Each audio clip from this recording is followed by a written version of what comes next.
ദൈവേഷ്ടം ചെയ്ത് വാഗ്ദത്തം പ്രാപിപ്പാൻ സഹിഷ്ണുത നിങ്ങൾക്ക് ആവശ്യം. B patient.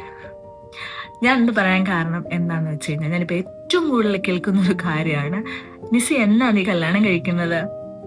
നിന്റെ കൂട്ടുകാർ കല്യാണം കഴിച്ചു, അവർക്ക് കുട്ടികളായി, നീ എന്താ കല്യാണം കഴിക്കാത്തത്? It's a time, the right person.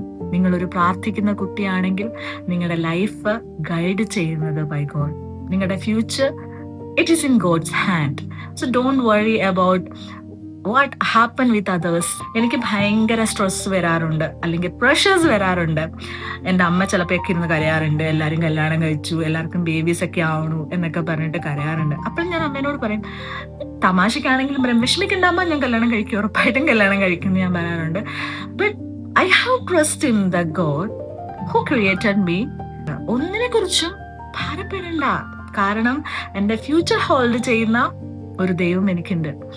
So എന്നെപ്പോലെ തന്നെ ഭയങ്കര പ്രഷറായിട്ട് ഫാമിലിയിൽ നിന്ന് അല്ലെങ്കിൽ നെയ്ബേഴ്സിൽ നിന്നൊക്കെ നിങ്ങൾക്ക് പ്രഷർ കിട്ടുന്നുണ്ട്, എന്നാണ് കല്യാണം എന്ന് പറയുന്നത് നിങ്ങളെ പ്രഷർ ചെലുത്തുന്നുണ്ടെങ്കിൽ പ്രാർത്ഥിക്കുക.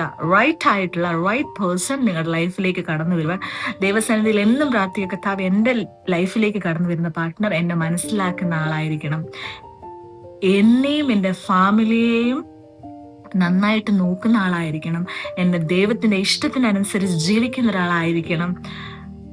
The family life isn't about adjustment, it is about understanding. So എന്നെ അണ്ടർസ്റ്റാൻഡ് ചെയ്യുന്ന, എൻ്റെ ഫാമിലി അണ്ടർസ്റ്റാൻഡ് ചെയ്യുന്ന നല്ലൊരു വ്യക്തി എൻ്റെ ലൈഫിലേക്ക് കടന്നു വരുവാൻ നിങ്ങൾ പ്രാർത്ഥിക്കുക. നിങ്ങളുടെ രഹസ്യമായ പ്രാർത്ഥനയിൽ അത് ഉൾപ്പെടുത്തുക. B with God and he will guide you, because God loves you. God bless you.